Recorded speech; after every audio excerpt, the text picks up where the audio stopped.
Bien, buenas tardes a todos. Mi nombre es Patricia Arnera, soy presidente de la Academia de Ingeniería de la provincia de Buenos Aires y hoy es un día muy particular para nosotros, ya que tenemos la grata noticia de poder finalmente incorporar de manera formal al ingeniero Roberto Enrique Vecina como académico titular de esta academia.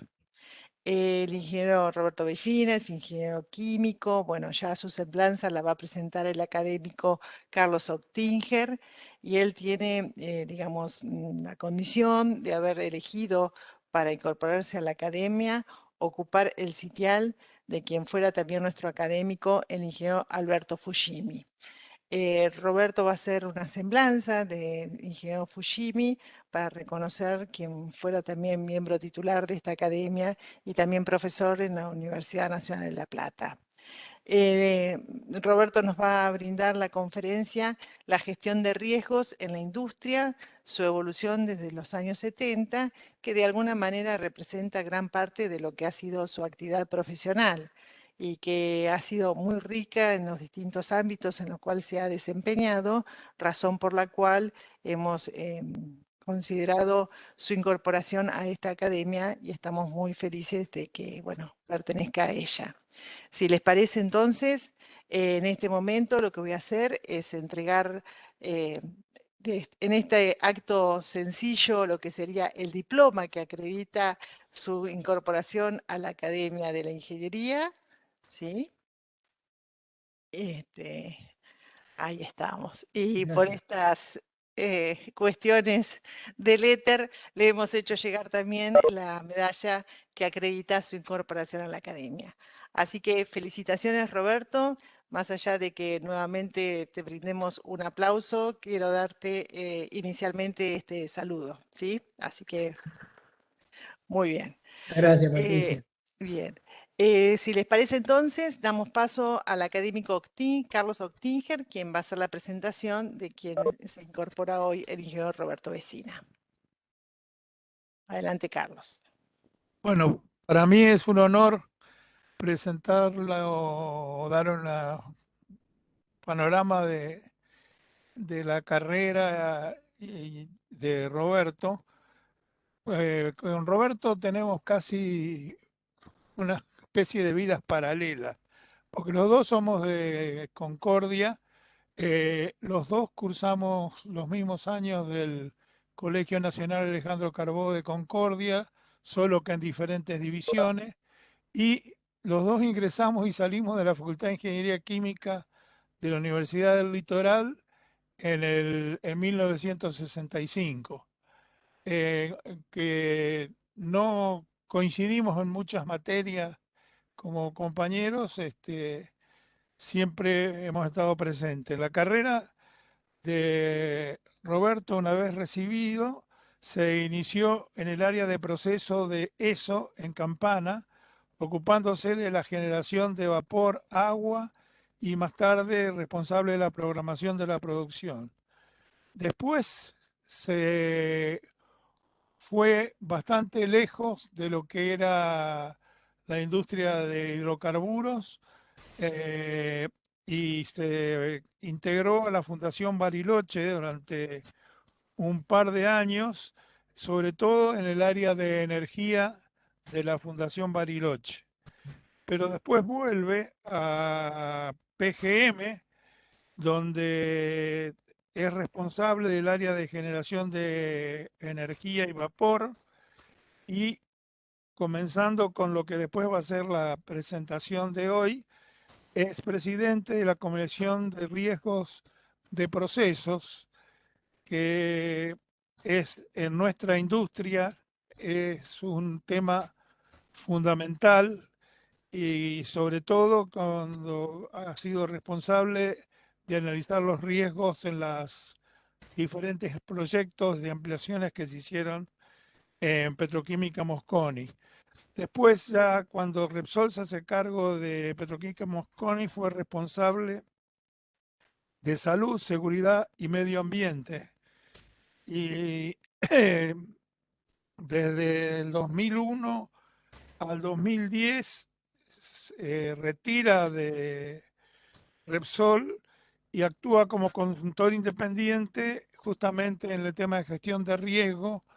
Muchas de sus actividades estuvieron vinculadas a proyectos o a las empresas a las que a las que pertenecían a Repsol.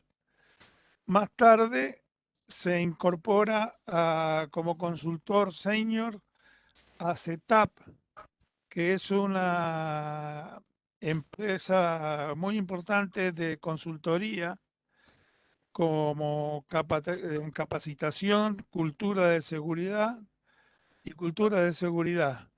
Y siempre ha estado haciendo importantes trabajos de consultoría y de análisis de riesgo de proyectos, y creo que ha sido una carrera muy valiosa y por eso tuvimos el gusto de incorporarlo a la academia.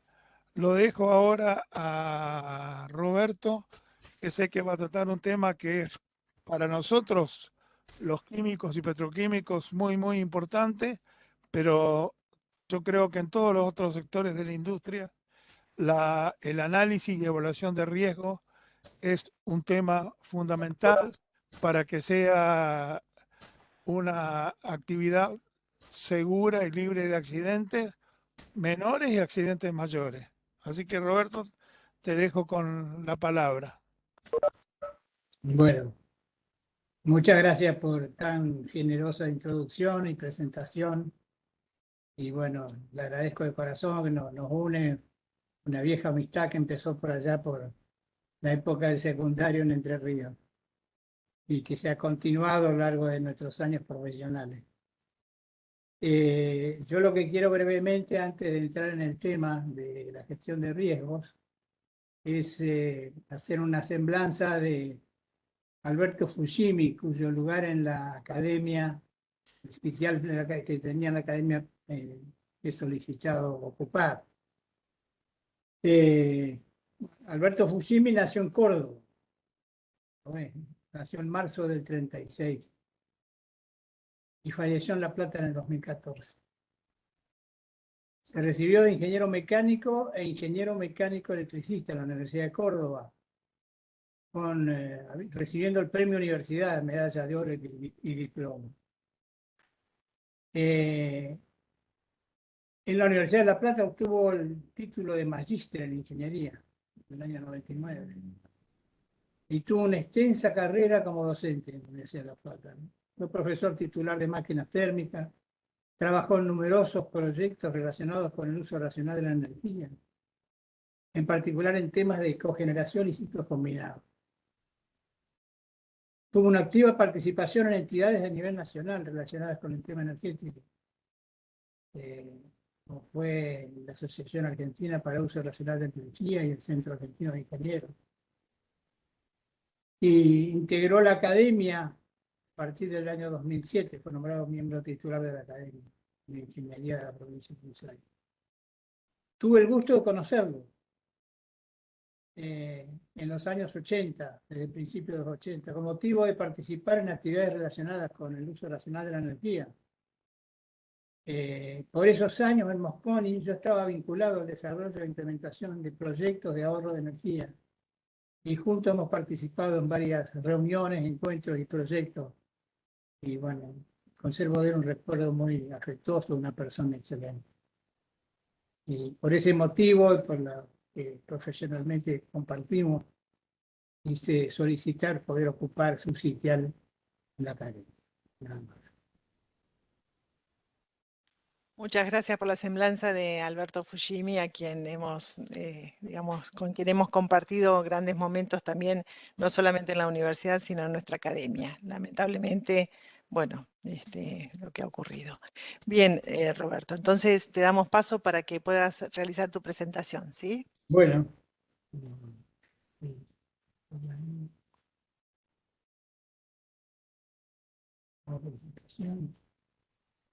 está. ¿Se ve bien la pantalla? Sí, se ve bien. Bueno, La idea de plantear este tema era un poco no solo hablar de algo que realmente es fundamental a nivel industrial, que es el manejo del riesgo, sino de alguna manera también transmitir experiencias vividas, porque mucho de lo que vamos a plantear ahora en este panorama general que voy a hacer, me tocó trabajar activamente, ¿no? Y es una actividad donde quizás lo multidisciplinario adquiere una importancia muy grande. ¿Mm? He trabajado con psicólogos, como el caso de Tomás Grigera, y con otras especialidades de la ingeniería, porque el llevar a cabo algunas de las propuestas que vamos a desarrollar ahora brevemente, hacía necesario ese intercambio, ¿no? Cuando estamos hablando de gestión de riesgo y estamos hablando de errores, estamos hablando de intervención humana, o sea que lo tecnológico y lo humano se unen muy estrechamente.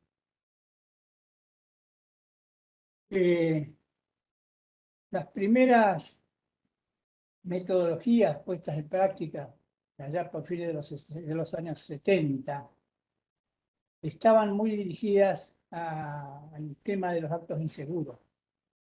Y había varias metodologías que se basaban en la observación preventiva de seguridad. ¿Qué pretendían hacer? Bueno, un accidente para que ocurra necesita dos condimentos. Necesita acto inseguro y peligro. Entonces, la idea de atacar los actos inseguros era una manera de poder sacar la causa del accidente. Si bien el peligro es algo que se debe, para poder gestionarlo, hay que reconocerlo, hay que identificarlo. Pero de por sí, a veces no lo podemos eliminar porque es parte del problema o parte de la actividad. El acto inseguro se asoció fuertemente al comportamiento del personal de primera línea. Y la idea de estos programas era observar a la gente trabajando, realizando tareas. Ahora, ¿qué entendemos por acto inseguro? Hay una persona que ha escrito mucho sobre este tema de error humano que se llama Reason, James Reason, profesor inglés de la Universidad de Manchester. Dentro de acto inseguro se incluyen los errores y las violaciones. Los errores están más en función de procesos cognitivos. Las violaciones se definen más en relación a no cumplir ciertas normas, procedimientos, legislación, etc. Desde el punto de vista de los errores, habrá errores asociados a problemas de atención a la memoria y errores por equivocaciones en la solución de problemas o en la identificación de algún problema. Parte de estos errores se pueden, no digo evitar, pero se pueden tomar medidas para reducir la posibilidad de que ocurra a través del diseño, a través de los sistemas que ayudan a mantener un determinado control. En el caso de las equivocaciones, que es aplicar mal un procedimiento o evaluar mal la situación, aplicar bien el procedimiento, pero no era para esa situación. Las equivocaciones están muy relacionadas con el entrenamiento, con los conocimientos y con la capacitación. Y desde el punto de vista de las violaciones, nos vamos a encontrar con situaciones donde hay violaciones que son excepcionales, situaciones que uno deja de cumplir lo que está establecido porque el problema se agravaría o porque lo que está indicado no está bien. Y entonces se hacen no por violar una norma por razones de comodidad, sino porque la situación no se lo cumple. Y las violaciones controladas rutinarias son uno de los dolores de cabeza que en general tenemos de gestión.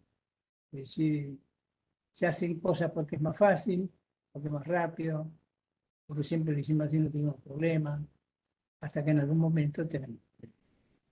Bueno, este es un panorama general, ¿no?, de actos inseguros.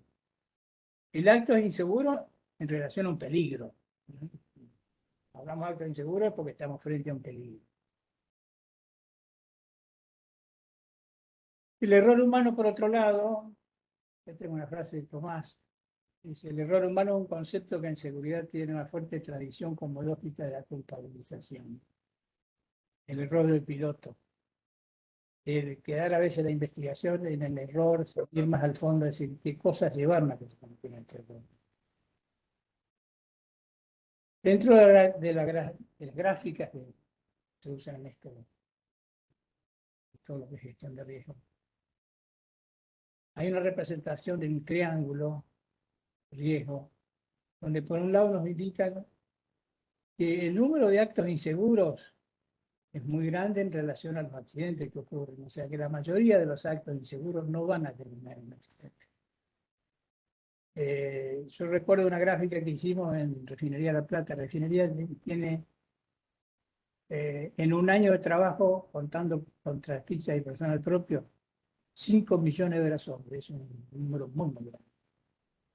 Y en el año 98, teníamos en práctica los programas de observación eh, y que habíamos logrado esos casi 5 millones de horas hombres, habíamos logrado casi 5 millones de horas hombres sin accidente.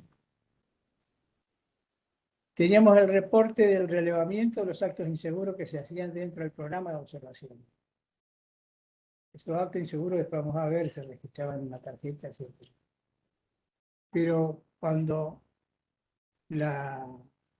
ocurre el accidente con pérdida de vida después de casi un año de actividad, el número de actos inseguros que llevábamos contados, registrados en tarjeta, eran más de 50.000. O sea que en general, cuando uno dice vamos a atacar los actos inseguros para reducir los accidentes, es correcto desde el punto de vista de que al bajar el número de actos inseguros, la probabilidad de ocurrencia del accidente baja.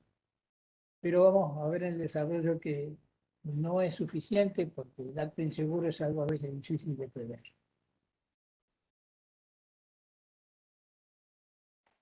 ¿Qué cosas tienen influencia en la ocurrencia del acto inseguro? Bueno, las condiciones del lugar de trabajo, la iluminación, las condiciones de incomodidad, la dificultad de poder operar, los diseños que hacen que el mantenimiento o la operación sean más difíciles que los razonables, las herramientas y equipos que utilizamos. Otro punto crítico es cuál es el grado de formación de la gente en ese puesto, en qué medida está preparado para responder a las distintas situaciones que se van a ir planteando. El apuro, la presión para cumplir determinados objetivos, que hace que dejemos de lado algunas precauciones para poder alcanzar ese objetivo. Los apuros en los cambios de turno, las comunicaciones a medias, los problemas personales que llevamos y que no, digamos, no pertenecen al ámbito laboral, pero hacen de que nos sintamos afectados y eso afecta a nuestra respuesta, ¿no? Un problema familiar, un problema que ocurre fuera del ámbito laboral, tiene una incidencia importante y hay que estar atento a esas situaciones. Cansancio, las interrupciones con tareas críticas. Yo recuerdo algún accidente ocurrido al mediodía, salíamos a almorzar y al volver cometer un error por descuidarse en una situación que había quedado en la planta. En fin, hay una serie de factores que uno puede tener en cuenta para bajar la probabilidad de que el acto inseguro ocurra. Lo cual no quiere decir que lo vamos a eliminar. Es un dato que debemos tener en cuenta. Y dentro de estos programas, ya por fines de los 60, tuvo su aparición un programa de DuPont que se llamaba STOP, que se llama STOP. Las siglas son Safety Training Observation Program. Y es un programa basado en la observación con características muy particulares y del cual se aplicó. Yo tuve ocasión de conocer dos experiencias, llamémosle exitosas. Una fue la aplicación que se hizo allá por los años, principios de los 80 en Petroquímica con la reducción drástica del número de accidentes con pérdida de vida. Y por otro lado, otra experiencia que conocí ya en la etapa de consultor de una minera en Chile. También pasó de estar en una situación prácticamente crítica a ganar premio por bajar el número de accidentes drásticamente. Sobre esto vamos a hacer algunas aclaraciones, pero el tema es que el mundo del riesgo, de los riesgos, las formas de evitar accidentes, nos presenta dos panoramas. Por un lado, lo que son los actos inseguros y el comportamiento y la forma de corregirlo o poder disminuir lo que son las lesiones personales relacionadas con los accidentes. Y otra cosa son las situaciones que se pueden plantear desde el punto de vista del proceso y que entran en un mundo que está dentro de lo que es riesgo de proceso, que necesita de otra tecnología y de otro enfoque para poder resolver. Lo vamos a ver un poco más adelante. Bueno, el programa está entonces desarrollado por DuPont en los 70 y basado en el tema de que el, el tema crítico, el malo de la película, es el inseguro. Entonces, todo el programa está armado de cómo poder corregir los actos inseguros y de tal manera hacer que la gente vaya incorporando hábitos seguros de trabajo para evitar el accidente.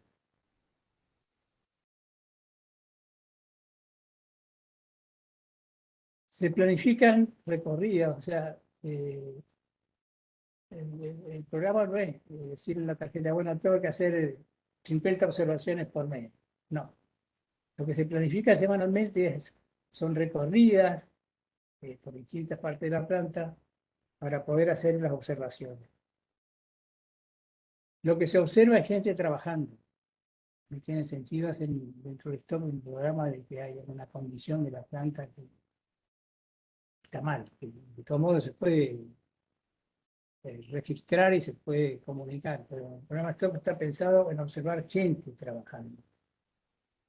Y en ese observar gente trabajando, lo importante es, cuando se observa una situación de riesgo para la persona, tomar contacto con la persona, establecer un diálogo con la persona, hacerle dar cuenta del peligro al que está expuesta y de alguna manera hacer que aprenda de ese error o de ese peligro que está corriendo para evitar que tener un accidente. Entonces, observar a la gente trabajando, que se tome contacto y que la persona entienda cuál es el problema, son los puntos críticos de este programa. Está hecho con un sentido de positivo, de ninguna manera tiene un sentido de aplicar sanciones a lo que estén haciendo los industria. Acá puse algunas fotos así como para hacer un poco el tema. Acá estamos con una carga suspendida que se está moviendo en un lugar de riesgo, ¿sí? Donde hay otros equipos, de personas. Esta es una situación de un área donde había una línea de construcción. Bueno, a veces lo descuido, de caminar sobre los caños. Acá hay otra foto que a veces uno mirándola dice, ¿y dónde está el problema? En general, muchas veces nos encontramos con actos inseguros por mal uso de los elementos de protección. O sea, cuando hay un arnés, el arnés hay que atar la correa que domina el arnés en un punto que esté por encima de la cabeza. De tal forma que si se cae, no alcanza el suelo.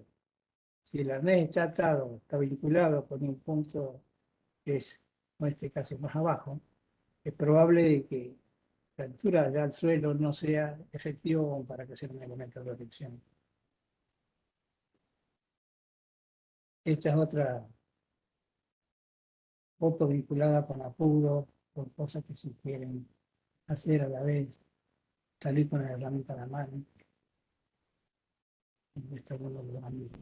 Pero en general, siempre nos vamos a encontrar con situaciones donde hay algo que por alguna razón, por comodidad, por apuro, que le quedaba más fácil, lo lleva a tener un riesgo que puede provocar un accidente. Y para hacer las observaciones, estos programas de observación que empezaron con DuPont, usaban o usan una tarjeta de observación. Y la tarjeta de observación sirve, por un lado, como una guía de qué cosas ver, qué cosas mirar, en qué secuencia, decía uno, para hacer observaciones. De tal manera de que rápidamente uno pueda cubrir todos los puntos críticos que pueden ser causados. Y por otra parte, en el reverso, se lleva un registro. ¿Y qué se registra acá? Se registra lo que se observó y se registra la corrección que se hizo. No se pone el nombre de la persona. No, el único que firme acá es el observador que hizo población, y estas tarjetas se remiten a un sector que es generalmente de seguridad, donde hace una estadística y un seguimiento para informar cuáles son los problemas que han aparecido y en base a eso tomar medidas correctivas o orientar en la adopción de medidas que vayan mejorando esta situación. Entonces, el resultado de un programa bien aplicado de esto es bajamos los accidentes que causan lesiones. Y hay dos índices que se usan en la industria, que es uno es el índice de gravedad y el otro es el índice de frecuencia, que miden justamente el problema de la lesión. El índice de gravedad sería los días perdidos por cada 1000 horas hombre trabajadas. El índice de frecuencia es cuántos accidentes con pérdida de día ocurren por 1.000.000 de horas trabajadas. Y la industria en general, si uno recorre los portones de entrada de las empresas, suele tener un cartel grande que muestra eso, las horas que lleva sin tener un accidente. Ahora, esto que por un lado está bien, digamos, porque marca un resultado, quizás a veces da la falsa idea de que con esto se ha logrado que la planta sea segura. Yo lo que eso es lo que estoy mostrando es que he logrado bajar los accidentes que causan lesiones. Tengo una determinada performance. Pero eso no me dice nada con accidentes que puedan ocurrir por las operaciones vinculadas al proceso. Entonces, sin dejar de reconocerle el mérito. Además, por otro lado, los accidentes con lesiones son los más comunes. Cuando uno actúa sobre esos accidentes, el número de accidentes baja normalmente, pero baja porque son lo que ocurre normalmente. Los accidentes que tienen como consecuencia un fuego, una explosión, un escape, felizmente son muy poco frecuentes, pero a veces cuando ocurren las consecuencias son tremendas. Entonces, quizás este uso de los índices de frecuencia y gravedad, quizás en aquel momento cuando se empezó a ver el programa y a ver los resultados que se lograban, es como que si hubiéramos encontrado la solución al problema. En realidad, hay que ser muy consciente de que estos programas son útiles, sirven para mejorar los hábitos de trabajo desde el punto de vista de la seguridad, sirven para reducir lesiones, que desde el punto de vista del Ministerio de Trabajo, de las asociaciones y varios sindicatos, es lo que miran, ¿no?, con más frecuencia. Pero de ninguna manera, podemos decir que tenemos bajo control el tema del control de riesgo porque tenemos un excelente índice de observación y de frecuencia. Sobre esto hay más adelante un ejemplo que le llaman el efecto Longford. Longford es una refinería de Australia, de la ESO, del Exxon. Y esa refinería había logrado varios premios por los índices de frecuencia y gravedad que había logrado. Pero en un momento dado, eso fue en septiembre del 98, tuvo un gravísimo accidente que aparte de 2 víctimas fatales, provocó un incendio que se tardó 2 días en poder controlar. Las investigaciones mostraron que había riesgos de procesos que no estaban identificados, que la capacitación de los operadores en tema de manejo de situaciones de riesgo era deficiente y que no había análisis de consecuencias de incidentes que habían ocurrido y que no se habían analizado.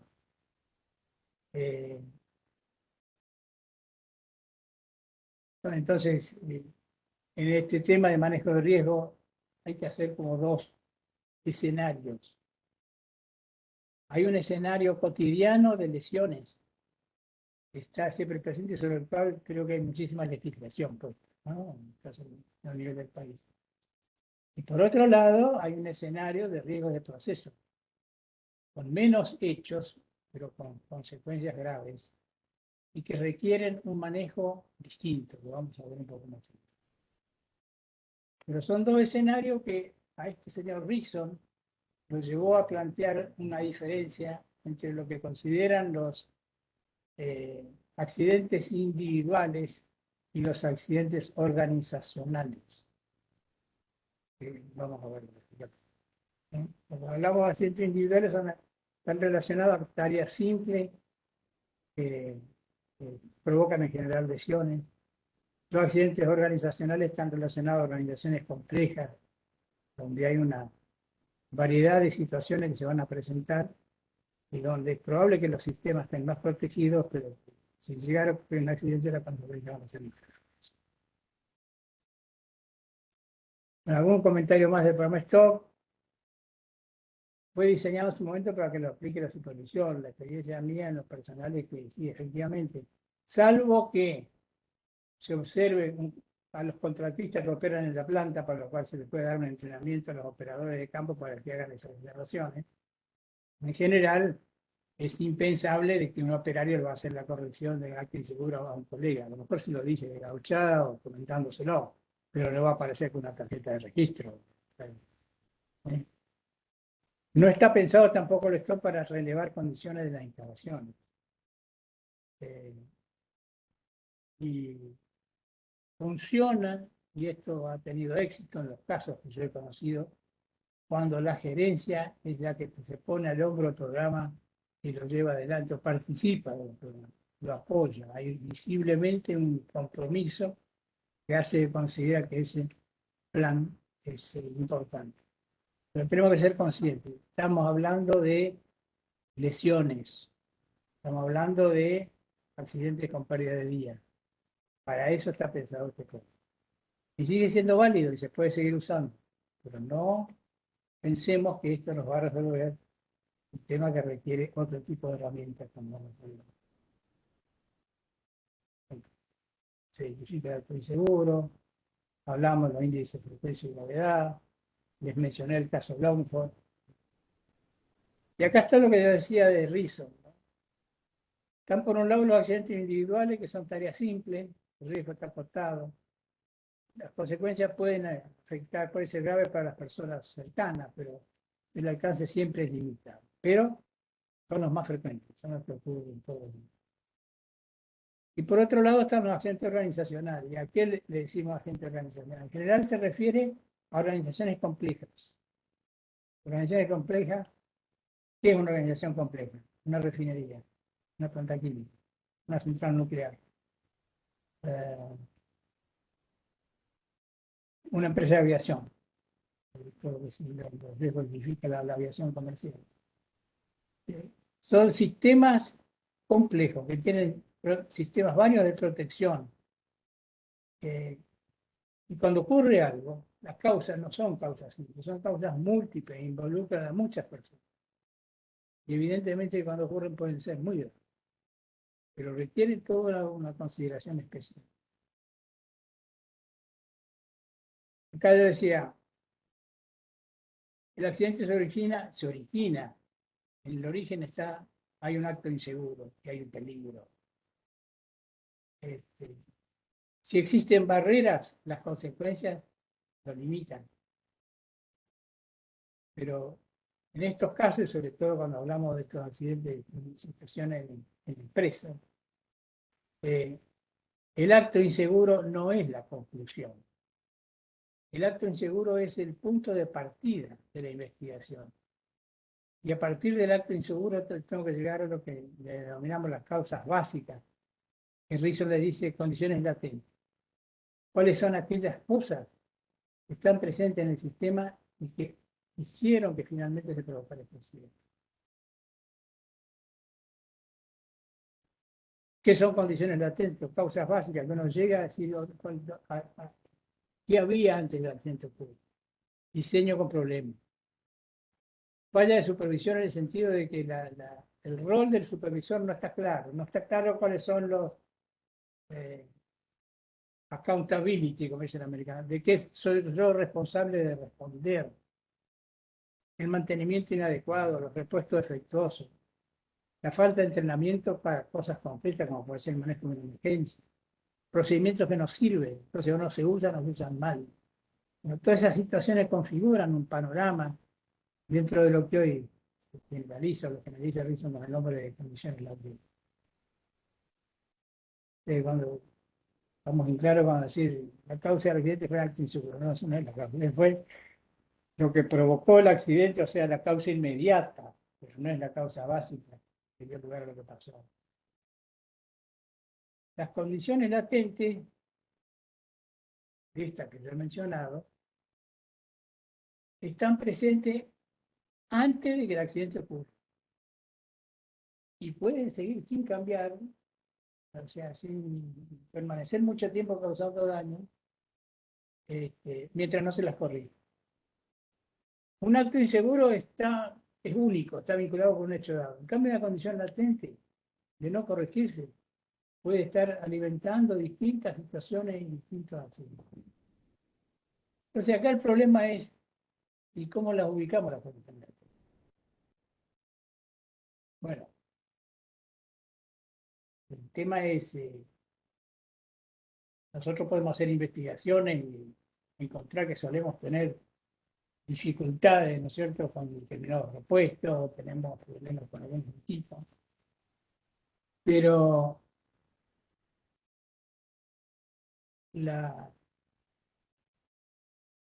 se desarrolló una metodología, la idea que se planteó allá por el principio de los 90, es cómo hacer un diagnóstico. Y así como el médico, uno va al médico y en base a los síntomas hace el diagnóstico y puede tomar medidas correctivas. Bueno, ¿cómo hacemos nosotros para, a través de los síntomas, ¿no?, escuchar el sistema, podemos llegar a interpretar los problemas, por dónde tenemos que atacarlo o qué es lo que tenemos que controlar para evitar que lleguemos a un accidente? Acá hay una distinción interesante. Los actos inseguros los cometen las personas que están en la interfase del sistema. El piloto del avión, el tablerista, la gente que opera al lado, cualquier equipo. En cambio, las condiciones latentes, que están escondidas, que están esperando las condiciones para disparar, ¿eh?, son responsabilidad de otros niveles de la organización, de niveles superiores, relacionados al mantenimiento, al entrenamiento, a cómo está la responsabilidad, la organización. Y este es el famoso modelo que, vinculado con este esquema, lanzó Rison y que se popularizó con el nombre del queso suizo. Dice, por un lado tengo peligros para los cuales hemos diseñado una serie de barreras que si no existieran o tienen algún agujero tendrían un accidente. ¿Quiénes provocan esos accidentes?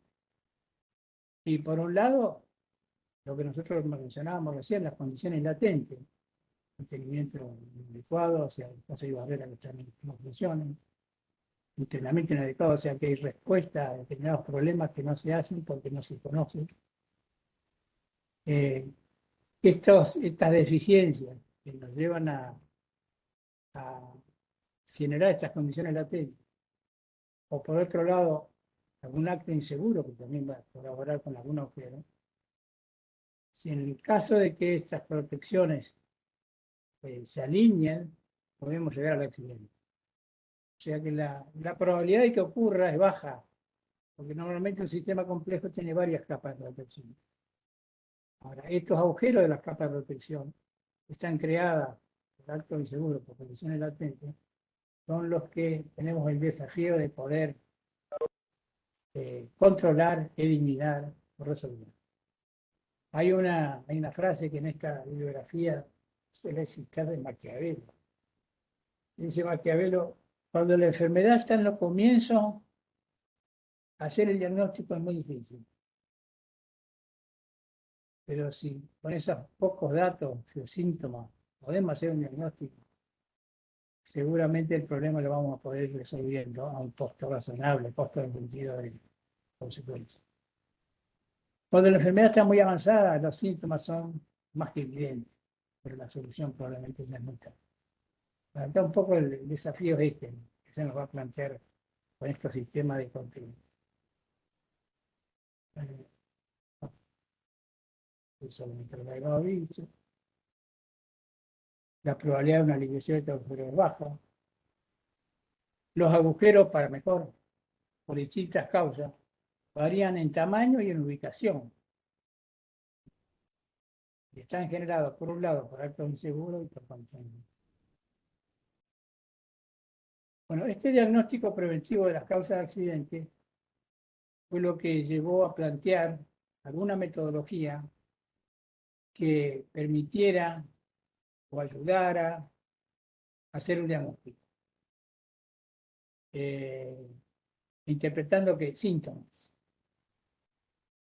Hay un ejemplo que ponen en uno de los artículos que publica esta gente. Se hizo un grupo de gente que trabajó, gente de la Universidad de Leiden y de, gente de la Universidad de Manchester, y un grupo de, porque el proyecto era para la Shell International, y participó un grupo de gente especialista en seguridad. Y daban un ejemplo, dice, a veces los síntomas no son cosas tan evidentes como cuando uno las encuentra cuando hacen investigación de un accidente. No, no, son cosas más sutiles. Es como decir, bueno, un restaurante que es muy famoso por la calidad de su comida y por la fama que ha adquirido. Pero el día que uno va, se le ocurre ir al baño, el baño es un desastre. Seguramente va a empezar a tener dudas sobre la calidad de la cocina. O sea que hay cosas asociadas que generalmente hay que interpretarlas, o sea, pero que por otra parte el sistema siempre genera ruido si uno tiene el oído entrenado. Con esta metodología que desarrollaron estos expertos en el error humano para una aplicación determinada, se basa en 11 factores de fallo. Hay 11 factores que ellos identifican como relacionados con esas condiciones que conllevan el accidente. Ya lo vamos a ver. Lo que dice estos factores de falla están orientados a bajar, reducir los peligros, a atacar los peligros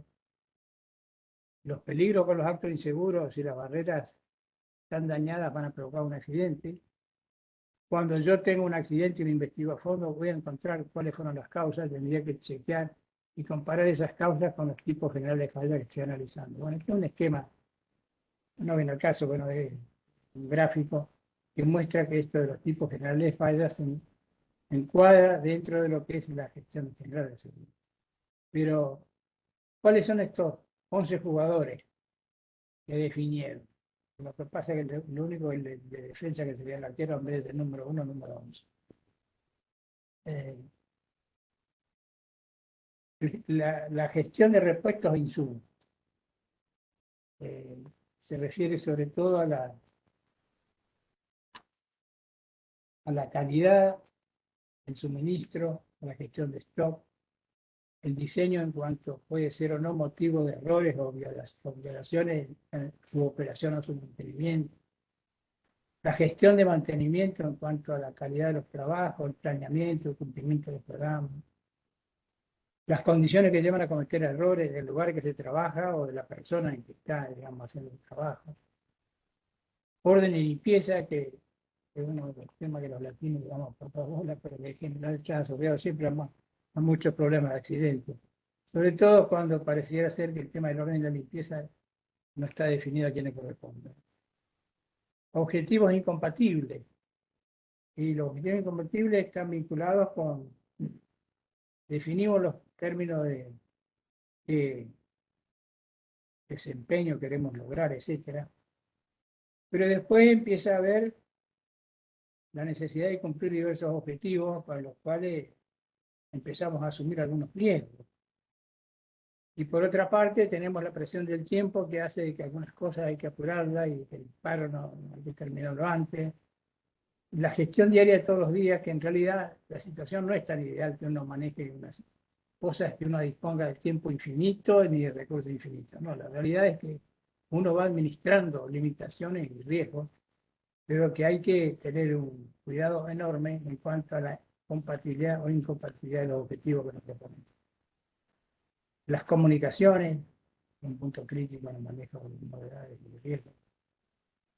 La organización, sobre todo si está perfectamente definido cuál es el nivel, cuál es de qué debe responder cada uno, cuál es su rol. En entrenamiento o en defensa. ¿Cómo se maneja esto? Bueno, esta es una metodología lo más original. Yo tuve ocasión de hacer dos. dos aplicaciones. Una fue desarrollar el cuestionario y la otra fue hacer en otra empresa, hacer una aplicación práctica de ese cuestionario. Bueno, se forma un grupo con supervisores de línea, ¿no? Con gente de la planta que tenga experiencia, ¿no? Los supervisores de línea es alguien que está en contacto con la operación diaria, con la actividad operativa. No tanto referirse a que no solo supervisores, ingenieros, no, es un grupo de gente que uno elige en base a la experiencia y conocimiento que tiene la planta de distintas especialidades. Y se define lo que se llama el mundo perfecto, ¿no? Para cada uno de los factores, ¿cuáles son las características deseables? Yo pongo como organización. Entonces se plantean una serie de, de ideas, de definiciones, y sobre esas ideas que hacen qué es lo que yo quiero lograr, planteo preguntas. ¿En qué medida yo me alejo o me acerco a ese nivel de definición del libro? Y esas preguntas se responden por sí o por no, de tal manera de que yo no le pido. ¿Quién la responde? El supervisor de línea, el que está en la línea de combate, el que ve los problemas todos los días. Esas preguntas se responden por sí o por no. No se le pide opinión. Ahora les voy a mostrar un ejemplo. Me puede decir, ¿ya ha pasado usted en el último mes de haber ido al almacén y no encontrar el repuesto que buscaba? Y digo que sí, pero eso es gestión de stock. Sobre eso puede haber otra pregunta, que sé yo, no sé, en cuanto al tema de formulación o de procedimiento. Usted tiene tarea en la planta en la que el procedimiento no está actualizado. Son situaciones que van a ir definiendo cosas, acá en caso de una aplicación que se hizo. Acá está marcado en verdecito la respuesta deseable. El número apareció, esta es una aplicación práctica. Pero por ejemplo acá dice, el cierre de los permisos de trabajo siempre se realiza con un chequeo previo de las condiciones que queda lugar. Y acá la mayoría contestó que no. ¿Eh? Lo deseable era lo verde, ganó lo no deseable. ¿Conoce algún procedimiento de trabajo que está vigente y que debería ser revisado? Lo mismo en condiciones de trabajo, ¿no?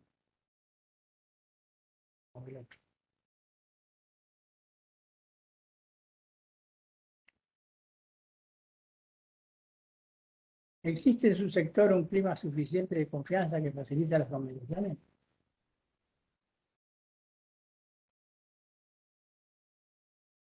En el caso de objetivos incompatibles. En los últimos 6 meses, ¿ha tenido algún conflicto entre la seguridad y los objetivos de producción y mantenimiento? Lo pregunta a un supervisor. Este relevamiento, yo considero que es una de las herramientas más interesantes que hay para usar.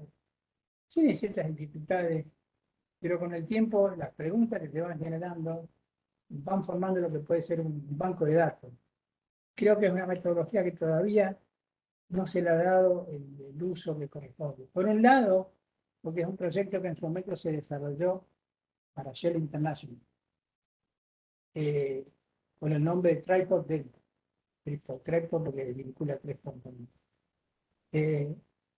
Pero por otro lado, hay muchísima bibliografía que avala cómo está planteado y cómo hacerlo, que bueno, con Tomás hemos hecho un par de aplicaciones que no digo que han funcionado, pero que nos avala, digamos, en el sentido de que es una herramienta poderosa que creo que hay que sacarlo más público. Sobre todo porque esto del diagnóstico es una idea fantástica.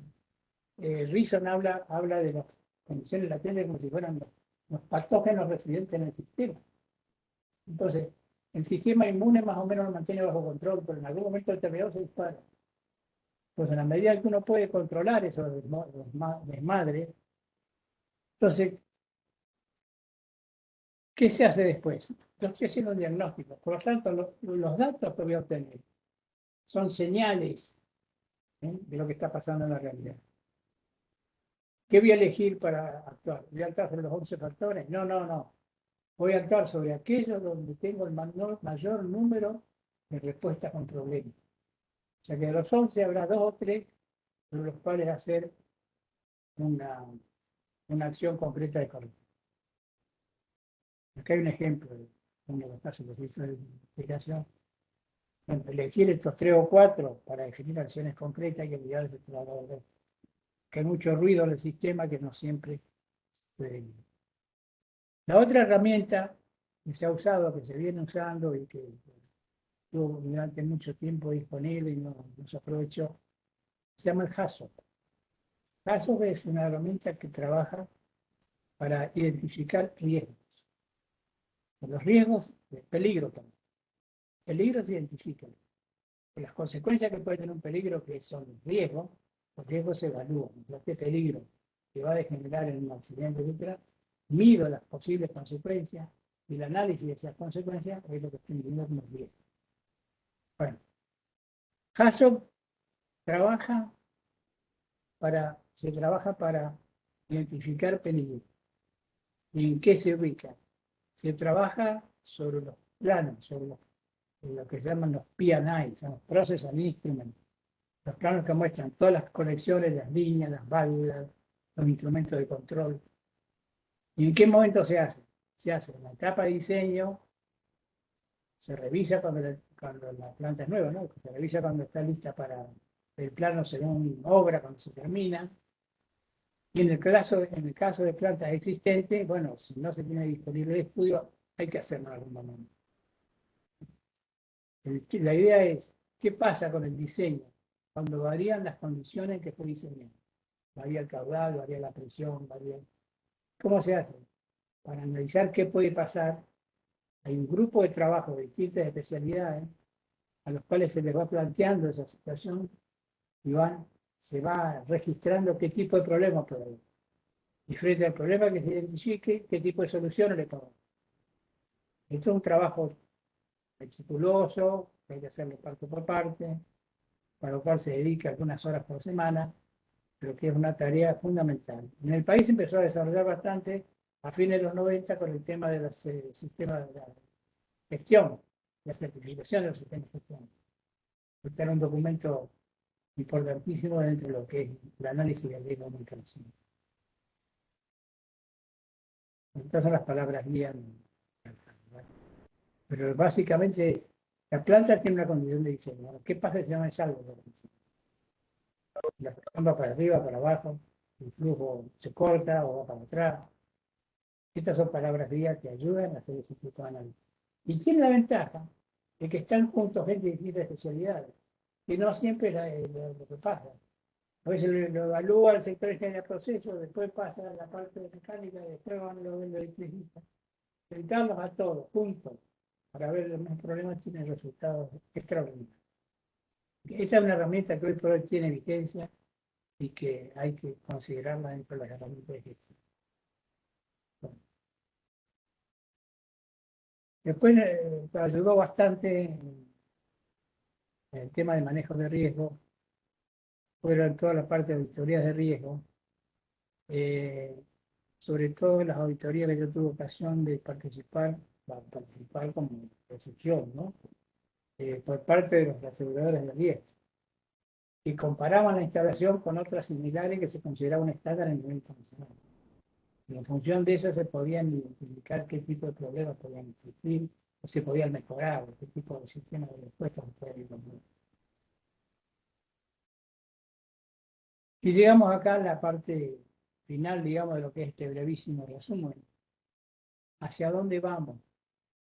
Empezamos por el tema de las herramientas de atacar los actos inseguros, fuimos yendo a tratar de hacer un diagnóstico para identificar los problemas y llegamos a herramientas para identificar los peligros.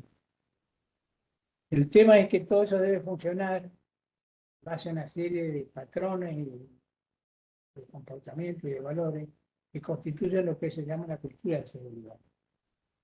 Entonces, es algo que no aparece de golpe, que es un proceso de aprendizaje colectivo, que se basa en la aplicación persistente de metodologías y prácticas que son correctas, y nos dan una especie de escalera, ¿no? hacia dónde deberíamos tender el desarrollo del sistema.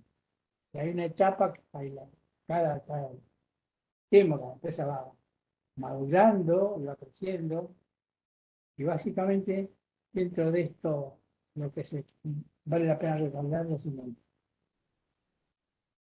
La situación es dinámica. Eh, Nos movemos dentro de un espacio de seguridad tratando de tener una gestión que tenga la máxima resistencia frente a los riesgos que tenemos. Y en este proceso requerimos de ayudas de navegación. Esas ayudas de navegación son datos de la realidad que nos permitan identificar dónde estamos parados y a dónde debemos ir. Lograr un sistema de comunicaciones con participación del personal. Ver qué pasa en la realidad, qué problemas existen y demás. Hay que tratar de conocerlo para poder gestionarlo. Ahora, esa información, para que fluya, tiene que ser en un clima de confianza. Eso es muy difícil de conseguir, pero es fundamental. Por otra parte, hacer de las investigaciones algo rico, no la manera de buscar cómo sacarnos los problemas de encima, sino de qué manera podemos aprender de los demás. Por otra parte, tener un sistema de control regular de las barreras.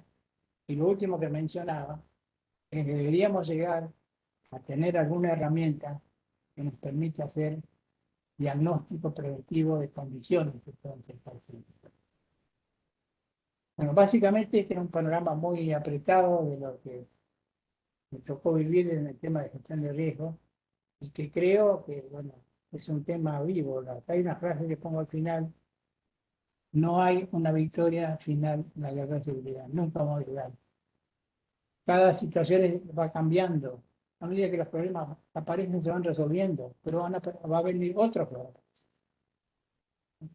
Entonces, hay otra frase que estaba vinculada con la primera, que mantener una actitud alerta. En la bibliografía en inglés hay una frase que siempre lo repito: don't forget to be afraid. No olvidarse de temer el riesgo que está ahí presente y que en algún momento se puede disparar. Bueno, esto para lo que es importante. Si hay alguna pregunta, encantado de poder responder. Muchísimas gracias, Roberto, por tu presentación. Y sí, ahora abrimos la ronda de preguntas. Y, a mí, a medida que te iba escuchando, uno un poco lo asocia también a un sistema de calidad, ¿no? En general, que justamente hay que medir, hay que sacar índices y luego ir viendo cómo uno va mejorando de manera tal de que la cantidad de horas, horas hombres trabajadas sean cada vez más numerosas sin que haya ningún incidente ni accidente. ¿Hay exigencias de establecer estos sistemas de seguridad dentro de estas empresas que vos hacías referencia? ¿O es algo que se ha adoptado en función de entender que corresponde hacerlo? En realidad, lo que sacude la realidad es cada vez que ocurre un accidente. Ese es el momento. Entonces, ha habido accidentes graves, graves, graves, que han marcado un poco el hito de cosas que hay que revisar. Primero porque los accidentes graves en nuestras tierras, digamos, suelen tener un proceso de investigación muy severo. El caso de Longford en Australia, que hubo una comisión del gobierno. BP Texas, que es una refinería de la British Petroleum en Texas, que tuvo un problema muy grave en el año 2005 en la unidad de isomerización. Piper Alpha, que era una plataforma del Mar del Norte del accidente del petróleo. Por un lado, empresas de mucho nivel que han enfrentado accidentes muy graves y donde los informes y las críticas de los investigadores han sido muy duras y con cuestionamientos muy serios. Que han puesto en duda los sistemas de gestión, han puesto en duda la calidad de las auditorías y han puesto en duda la, la- el control de la. O sea que Lo que está estandarizado a nivel mundial o a nivel internacional serían todo lo que se considera como normal, como estándares dentro de lo que son los capítulos de manejo de riesgo. Pero a veces, bueno, depende de cada país la legislación que tiene. Lamentablemente, en lo personal, yo he aprendido más leyendo el accidente que ocurre en otro lado que lo que vemos acá. Porque a veces es difícil entrar a conocer en detalle, porque, bueno, o hay información que manejamos muy internamente, o porque a veces no alcanzamos nivel de desarrollo comercial, ¿no? Pero bueno, creo que estamos en camino de aprendizaje y hay que seguir adelante, pero cada vez es más exigente. Esto requiere un trabajo eh, no solo multidisciplinario, sino un trabajo de reflexión a fondo, porque no es solo proponer, vamos a hacer auditoría, vamos a generar un sistema y anda. Eh, ¿Cómo lo hacemos funcionar? ¿Cómo logramos de que la gestión realmente dé resultados, ¿no? Pero bueno, creo que se ha avanzado mucho, hemos avanzado muchísimo, comparado con la que era el manejo de la ingeniería ya como empecé en 1965, ¿no? ¿Alguna otra pregunta? Bueno, yo tengo otra también. ¿Existe alguna, yo asumo que sí, pero por las dudas lo consulto, vinculación en cuanto a lo que son las primas de seguros por tener implementados estos sistemas de seguridad y de demostrar cuáles son los resultados y bueno, y las tasas de accidentes que eventualmente hay? Sí, sí, Sí. en general, bueno, lo que yo conozco son las aseguradoras de riesgo, cuando hacen su análisis, el risk análisis o risk assessment, este, puntualizan aquellas cosas a nivel de la industria, a nivel mundial, están consideradas como un estándar y a lo cual se pretende que nuestra instalación esté en ese nivel. Entonces te califican si está abajo del promedio, por encima del promedio o en el promedio, y después en el balance general es lograr una mejora que va aprendiendo, por supuesto, de las cosas que ocurren, y de las investigaciones y de los estudios que llevan a cabo, ¿no? Pero sí, la prima de seguro tiene mucho que ver con el modo de administrar y de gestionar, y con el equipamiento que se le ha instalado. Ya. Pero no hay una exigencia por parte de las empresas aseguradoras de la implementación de estos sistemas, sino que eventualmente se negocia al momento de definir los seguros. Se lo recomienda y lo que va a pasar es que la prima va a ser muy alta. Claro. Uno puede tener la limitación de decir, bueno, en este momento no dispongo de posibilidad de invertir para solucionar todo, entonces harán una propuesta de mínima, pero básicamente el no alcanzar esos estándares se va a traducir en una prima más alta. Carlos, sí. Y, Ah, generalmente en ese criso Gruyère que mostró muy bien Roberto, eh, muchas veces termina en decisiones gerenciales. En el caso de Longford, eh, la empresa había movido los ingenieros de proceso a Sydney y eran los únicos que podían haber analizado qué es lo que estaba pasando y darse cuenta del riesgo que existía, que era que reviente una cañería por muy baja temperatura, y la empresa había mudado a los ingenieros. En el caso del Challenger, había un informe que decía que a baja temperatura, un día de frío, las juntas podían endurecerse y no sellar, y decidieron lo mismo, disparar el cohete, eh, a pesar de que había informe de que decían que con el frío no podían saber. En el caso de Texas City también hubo problemas de capacitación, hubo problemas de sacar supervisores. Muchas veces las decisiones gerenciales son las que aparecen al final de la investigación, como que hay un- una decisión de la alta dirección o de los gerentes, que para ahorrar o para cumplir con metas como en el caso del Challenger provocan el accidente. Eso, y uno de los temas clave es la capacitación. Hay que entrenar y reentrenar permanentemente, porque una de las cosas más comunes que existe en el análisis de accidentes es el olvido de los responsables de operación de que una cosa como la que provocó el accidente podía pasar. Entrenar y reentrenar es clave en una política de seguridad. Ahí Roberto había marcado muy claramente que justamente, digamos, las gerencias son quienes tienen que estar totalmente comprometidas con el sistema para poder después aplicarlo y mantenerlo en el tiempo. Carlos Muravchik, ¿sí? Y después Roberto Anichini. Está silenciado, Carlos. Ahora sí. Bien. Un poco preocupado del lado académico, pensaba si en el momento en que se está desarrollando o creando una planta o diseñando una planta, hasta qué punto la gente que diseña las operaciones y la manera como se va a hacer tiene en cuenta cómo se va a operar de manera que las operaciones que se planean minimicen algún riesgo.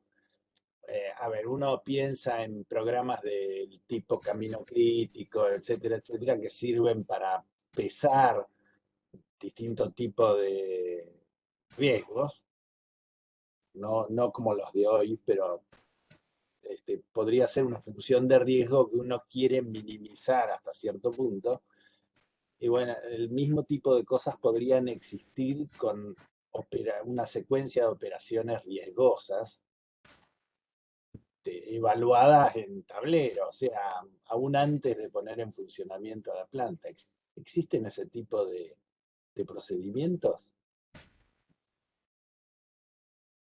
Yo no sé a nivel de desarrollo, eso a nivel de las empresas, pero en general, las plantas que hoy instalamos, instalan y demás, tienen como antecedente plantas que ya están funcionando y que probablemente, bueno, sobre la misma se han hecho algunas mejoras o algunos cambios para lograr mejores resultados.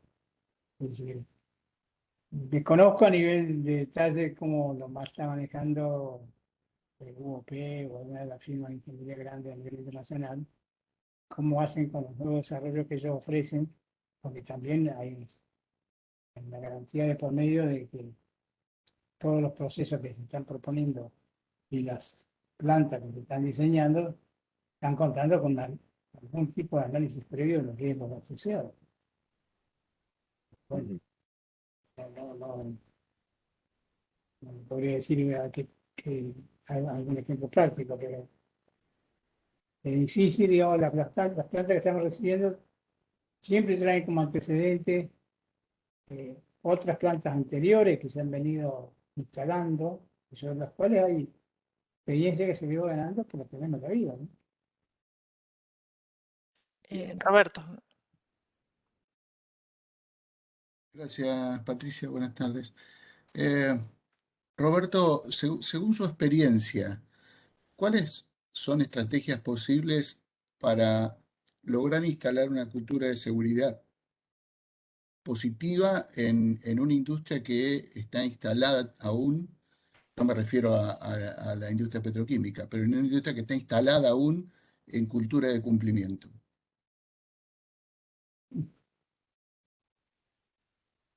Eh, no hay una receta, pero eh, uno de los puntos claves iniciales para el manejo de la seguridad es primero definir para la empresa dónde está el límite entre lo aceptable y lo no aceptable. Y por otra parte, tener una actitud suficientemente abierta como para poder plantear y discutir los problemas que se puedan generar. Pero si yo quiero usar un sistema de información para tener datos de la realidad de lo que está pasando, lo primero que y va a cruzar por la cabeza de alguien y dice, ¿y estos datos cómo lo van a usar? Me va a perjudicar a mí de alguna manera si yo lo comunico, o sea, a lo mejor yo estoy informando algo que después quedo como pegado al problema. Pero creo que la realidad pasa por definir qué es lo que queremos y cuáles son los límites con los cuales nos vamos a manejar. Por un lado, una situación donde se sea muy tolerante respecto a cosas que implican cierto riesgo, creo que a la larga es un problema para el asesino. Por otra parte, generar un clima de confianza es algo que requiere de diálogo y discusión. No, yo tuve la experiencia que viví en una época con alguna empresa, como fue el caso de PGM, totalmente distinta a otra experiencia, como ha sido el caso de Refinería Campana. Y yo agradezco a la Refinería Campana todas las cosas que aprendí, pero hay ciertas cosas que hacen al ámbito de trabajo y al grado de compromiso de la gente con la organización, que lleva tiempo, que lleva trabajo muy delicado, que escapa un poco al alcance de los ingenieros, no miraba a los psicólogos. Roberto Igolnikov.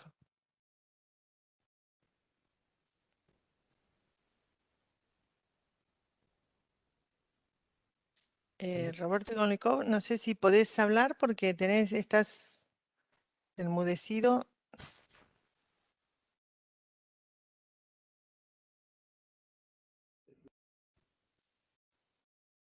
Si no, por el chat. Ah. Ahora tenés habilitado el micrófono, Roberto. Lo volviste a enmudecer. Ahí Ahí está. está. Ahora ¿Se sí, oye? ahora sí, Roberto. Ahora sí, Roberto. Quería hacer un breve comentario respecto de la tan interesante conferencia del ingeniero Roberto Vecina, respecto de los accidentes, tanto individuales como organizacionales. Dentro de lo que me tocó ver a lo largo de muchos años de aplicación de la carrera en la parte de las construcciones civiles, los accidentes individuales siempre afectaron, como él lo decía en su conferencia, a una sola persona o a un sector muy delimitado de la obra. En cambio, los accidentes de tipo organizacional prácticamente fueron filtrando los agujeros del queso suizo a través de distintas instancias, de distintos niveles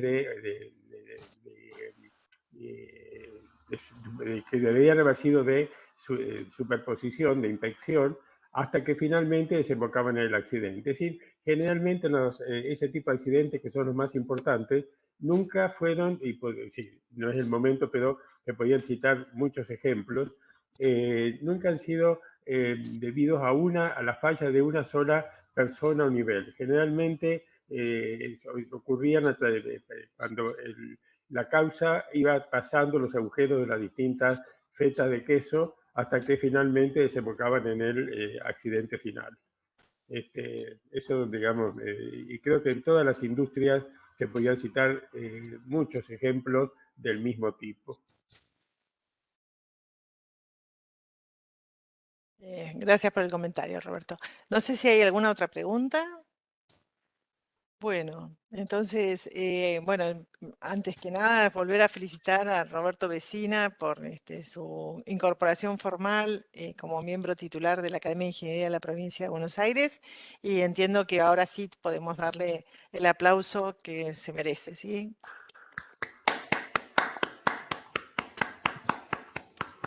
Bienvenido, Roberto, y bueno, ya vamos a estar trabajando en los distintos temas que nos interesan dentro de nuestra academia. Bueno, agradecer a todos los que se encuentran presentes. La idea después es subir la grabación de esta conferencia al canal de YouTube que tenemos en la academia, así que seguramente van a recibir información al respecto. Bueno, no sé, Roberto, si querés decir alguna cuestión final. No, primero agradezco la paciencia, las preguntas, el interés que han mostrado. Es un tema apasionante.